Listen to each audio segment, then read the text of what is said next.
Hello friends, हाल ही में मैं रसिया और कजाकिस्तान गया था। रसिया एक डेवलप कंट्री है तो उसका चर्चा नहीं करेंगे। बात करेंगे कजाकिस्तान के बारे में। कजाकिस्तान सेंट्रल एशियन कंट्री है। ये पहले सोवियत यूनियन के पार्ट था। अभी इसका पॉपुलेशन है लगभग 2 करोड़ के आसपास। कजाकिस्तान के बड़े शहर में काउंट किया जाए तो कैपिटल अस्ताना, अलमाटी, अक्टाव, शामकेन ये प्रमुख शहर है। अलमाटी पहले कैपिटल हुआ करता था, अब कैपिटल है अस्ताना। कजाकिस्तान की जीडीपी $225 बिलियन, जहां हमारे केवल मुंबई की जीडीपी है लगभग $310 बिलियन।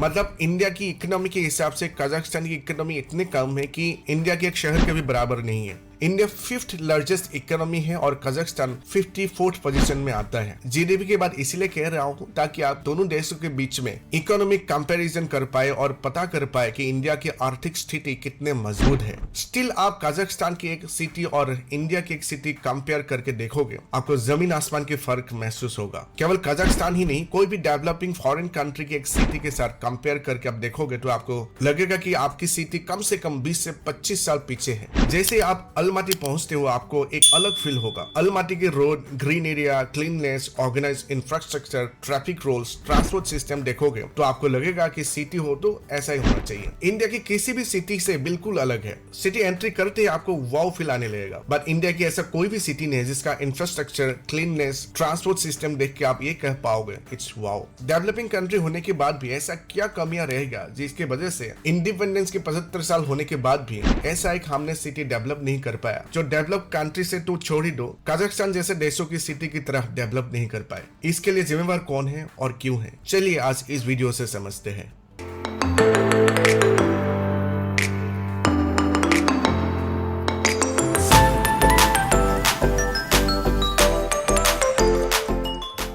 वीडियो में आगे जाने से पहले आपसे रिक्वेस्ट है, प्लीज लाइक, शेयर और सब्सक्राइब माय चैनल। आपकी एक लाइक और शेयर मेरे लिए बहुत मायने रखता है। मुझे मोटिवेशन मिलता है आपके लिए नए वीडियो बनाने में। इंडिया की प्रमुख सिटी में काउंट किया जाता है दिल्ली, मुंबई, कोलकाता और चेन्नई। आप कोई भी एक शहर देखिए, आपको देखने को मिलेगा old type of building, narrow road, uncovered gutter, water sewerage issue, lesser greenery, problematic traffic control, transportation issue, कहीं नाले से बदबू आ रहा है, ब्ला ब्ला। दिल्ली की बात करो तो सेंट्रल दिल्ली से जैसे आप बाहर निकलते हो वैसे आपको ये सब प्रॉब्लम देखने को मिलेगा। क्या ये सारे प्रॉब्लम दूर नहीं किया जा सकता है? आखिर कमियां या गलती कहाँ हो रहा है? क्यों इंडिया में मॉडर्न इंफ्रास्ट्रक्चर वाली एक भी सिटी अभी तक डेवलप नहीं पा रहा है? इसके लिए आम लोगों के साथ साथ सरकार, planning body, local body, finance department, हर कोई जिम्मेवार है। और क्यों है, चलिए एक एक करके समझते हैं। एक शहर को डेवलप करने के लिए विजन बहुत जरूरी है, जिसको मास्टर प्लान कहा जाता है। फ्यूचर रिक्वायरमेंट के हिसाब से शहर को विकसित करना है, जो इंडिया में हार्डली फॉलो किया जाता है। Land acquisition and compensation policy की वजह से ये प्रॉब्लम आती है। कभी कभार मास्टर प्लान के हिसाब से लैंड एक्विजिशन हो नहीं पाते हैं। मास्टर प्लान में ज्यादा से ज्यादा ध्यान इंफ्रास्ट्रक्चर में दिया जाता है, भले वो आउटडेटेड हो। कजाकिस्तान के कैपिटल अस्ताना की मॉडर्न इंफ्रास्ट्रक्चर देखिए और दिल्ली, मुंबई की इंफ्रास्ट्रक्चर देखिए, आपको फर्क महसूस होगा। इंडिया में बाहर के टेक्नोलॉजी से ज्यादा लोकल अवेलेबल टेक्नोलॉजी और रिसोर्सेज के ऊपर डिपेंडेंट होना भी मॉडर्न इंफ्रास्ट्रक्चर डेवलपमेंट नहीं होने का एक रीजन है। इंफ्रास्ट्रक्चर यूनिट होगा तो सिटी को देखने में अलग होगा, इस पर फोकस ही नहीं है। बाहर देशों में ऐसा नहीं होता, वहाँ वास्ट अप्रोच से देखा जाता है। हर department like water supply, electricity department, mobile networking, cable connectivity, gas supply के बीच कोऑर्डिनेशन करके चीजों को डेवलप किया जाता है। इंडिया में देखा होगा रोड बन जाते हैं, बाद में उसी रोड पे खुदाई चल रहा है नेटवर्किंग, गैस पाइप डालने के लिए, जिसकी वजह से एक्सपेंसेस भी ज्यादा होता है और चीजें आधा अधूरा रह जाते हैं। वैसे आजकल अलग अलग डिपार्टमेंट के बीच कोऑर्डिनेशन होने लगा है। सेंट्रल और स्टेट गवर्नमेंट के बीच में तालमेल के अभाव। स्टेट गवर्नमेंट के अंदर जो भी लोकल बॉडी है वहाँ करप्शन लेवल बहुत ज्यादा है। अपने रिक्वायरमेंट के हिसाब से स्टेट गवर्नमेंट से अप्रूवल लिया जाता है, बाद में जब सेंट्रल गवर्नमेंट की बारी आती है तब पता चलता है ये तो पूरा गलत है। एग्जाम्पल के हिसाब से नोएडा एक्वा लाइन मेट्रो और दिल्ली ब्लू लाइन मेट्रो की कनेक्टिविटी आज तक नहीं हो पाई, जिसकी वजह से ग्रेटर नोएडा वेस्ट, जिसको नोएडा एक्सटेंशन कहा जाता है, वहां तक पिछले 10 साल से मेट्रो नहीं पहुंच पाए। स्टेट गवर्नमेंट और नोएडा अथॉरिटी ने डीपीआर पास करके सेंट्रल गवर्नमेंट को भेजा। डीपीआर को देखने के बाद सेंट्रल गवर्नमेंट को लगा कि सटीक कनेक्टिविटी नोएडा एक्वा लाइन और दिल्ली ब्लू लाइन के बीच में है ही नहीं। फ्यूचर में ये मेट्रो लाइन कभी भी प्रॉफिट नहीं कमा पाएंगे और सरकार के लिए एक लायबिलिटी बनेंगे। इसलिए डीपीआर को कैंसिल करके नया डीपीआर बनाने के लिए स्टेट गवर्नमेंट को बोला गया है।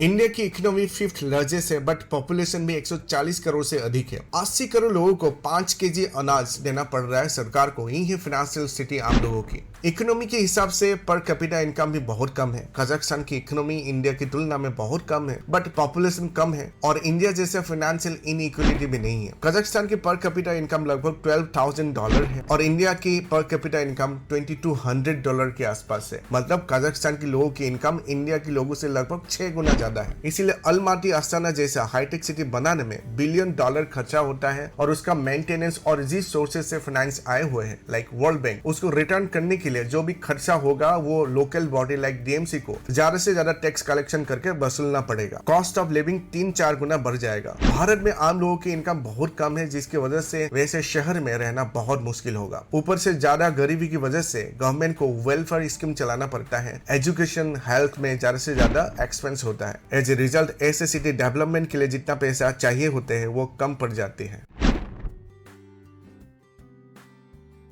पॉपुलेशन की बढ़ते रफ्तार की वजह से लोग काम के सिलसिले में शहर की तरफ आने लगते हैं और सेटल होने की कोशिश करते हैं। धीरे धीरे अफोर्डेबल हाउसिंग खत्म होने लगते हैं। पहले बता चुका हूँ कि इंडिया में लोगों की इनकम बहुत कम है, जिसके वजह से लोग प्रीमियम प्रॉपर्टी खरीद नहीं पाते, बट रहना तो शहर में ही है। तो शहर के अंदर या बाहर अनप्लान्ड अनऑर्गेनाइज मशरूम की तरह कॉलोनी बनने लगते हैं। प्लान सिटी में इलीगल एनक्रोचमेंट बढ़ने लगते हैं। Basic facility like water supply, electricity, sanitisation, transportation के ऊपर ओवरबर्डन होने लगते हैं। सबसे ज्यादा समस्या हो जाते हैं ट्रैफिक कंजेशन समस्या। बढ़ते ट्रैफिक कंजेशन के साथ साथ पॉल्यूशन भी बढ़ने लगते हैं। जिस विजन के साथ शहर को बसने की प्लानिंग किया गया था, शहर बसने से पहले बेसिक फैसिलिटी चेयर बनाने लगते हैं। जितने पॉपुलेशन को आगे रख के सिटी को प्लान किया गया था, उससे 3-4 गुना लोग सिटी में रहने लगते हैं। As a result basic infrastructure overburden होने लगते हैं और फॉरेन सिटी की तरह क्वालिटी मैनेजमेंट और क्वालिटी लाइफ मेंटेन नहीं हो पाते।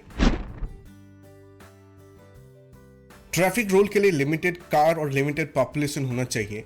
ट्रैफिक कंट्रोल तब हो पाएगा जब व्हीकल्स लिमिटेड होगा। जितने जान वाहन के लिए सिटी को प्लान किया गया था, उससे 2-3 गुना ज्यादा व्हीकल्स मूवमेंट होने लगते हैं और ट्रैफिक आउट ऑफ कंट्रोल होने लगते हैं। ऊपर से इंडिया के लोगों को रास्ते में वेट करना बिल्कुल पसंद नहीं है। ट्रैफिक सिग्नल में वेट करने का मतलब ये नहीं कि ट्रैफिक रूल फॉलो कर रहे हैं, इसका मतलब अलग है। लोगों को लगता है ये तो वेस्टेज ऑफ टाइम। लोग ट्रैफिक सिग्नल में शॉर्टकट ढूंढने लगते हैं like red light cross, over speed etcetera etcetera. सबसे ज्यादा इंपॉर्टेंस है मेंटेलिटी। एक सिटी को डेवलप करने में आम नागरिक से लेकर ब्यूरोक्रेट मिनिस्ट्री तक जो सेल्फलेसनेस होना चाहिए था, उसमें कहीं ना कहीं कमी है। करप्शन के मामले में इंडिया की पोजीशन है 93, पाकिस्तान 133। करप्शन एक मेन रीजन है। लोगों की मेंटली से ऐसे बस जैसे तैसे करके इंफ्रास्ट्रक्चर डेवलपमेंट करना है। दूसरे देशों की तरह ऑर्नामेंटेशन के ऊपर बिल्कुल भी इंपॉर्टेंस नहीं देना है। क्वालिटी से ज्यादा क्वांटिटी के ऊपर फोकस करना है। लोगों की सिविक सेंस बिल्कुल ना के बराबर है। कहीं भी स्पिट करना, कहीं भी टॉयलेट करना इंडिया के लोगों के लिए आम बात है। ये नहीं सोचते कि ये शहर जो है वो अपना ही शहर है। ऊपर से मेंटेनेंस भी भगवान भरोसे है। एज ए रिजल्ट शहर डेवलपमेंट उस तरह हो नहीं पाते जिस तरह विदेश के शहर है। वीडियो अच्छा लगा तो लाइक, शेयर और सब्सक्राइब कर देना। धन्यवाद।